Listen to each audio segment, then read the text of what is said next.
Hello friends, welcome back to our channel.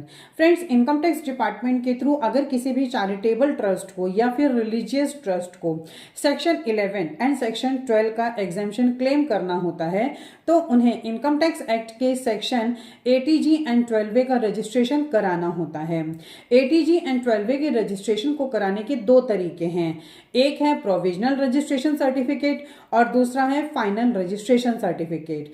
Friends, ये जो provisional registration certificate होता है ये 3 साल के लिए वैलिड होता है, लेकिन जो परमानेंट यानी कि फाइनल रजिस्ट्रेशन सर्टिफिकेट होता है ये 5 साल के लिए वैलिड होता है।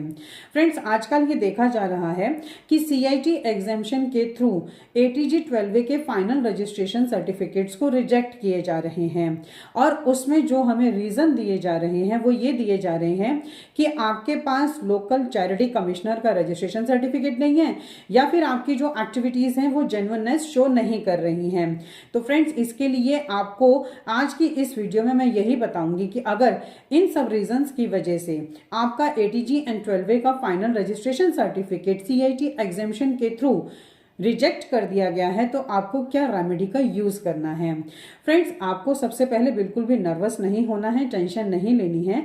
अगर सीआईटी एग्जेम्पशन के थ्रू आपके फाइनल रजिस्ट्रेशन सर्टिफिकेट को रिजेक्ट कर दिया गया है तो आपको ITAT में अपील फाइल करनी है। फ्रेंड्स, ITAT में अपील फाइल करने की भी एक टाइम लिमिट है। जब सीआईटी एग्जेम्पशन के थ्रू आपका रिजेक्शन ऑर्डर पास कर दिया जाता है तो उसके विद इन 90 डेज के अंदर अंदर यानी कि 90 दिनों के अंदर अंदर आपको उस रिजेक्शन ऑर्डर के अगेंस्ट ITAT में अपील फाइल करनी होती है।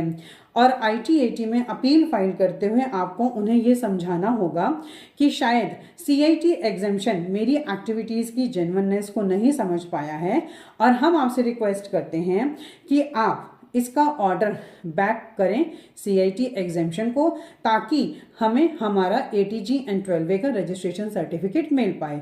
अब फ्रेंड्स, ये जानते हैं कि आखिर ये लोकल चैरिटी कमिश्नर का रजिस्ट्रेशन सर्टिफिकेट होता क्या है।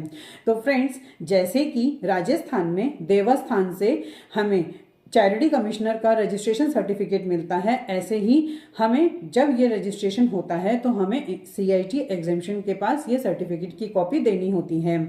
और साथ ही आपको अगर आपकी एक्टिविटीज से सीआईटी एग्जेम्पशन सेटिस्फाइड नहीं है तो आपको इस तरह की एक्टिविटीज़ को करना चाहिए जिससे कि आपकी एक्टिविटीज़ की जेन्युइननेस शो हो सके और आपको सीआईटी एग्जेम्पशन के थ्रू आपका फाइनल 80G एंड 12A का रजिस्ट्रेशन सर्टिफिकेट दिया जाए।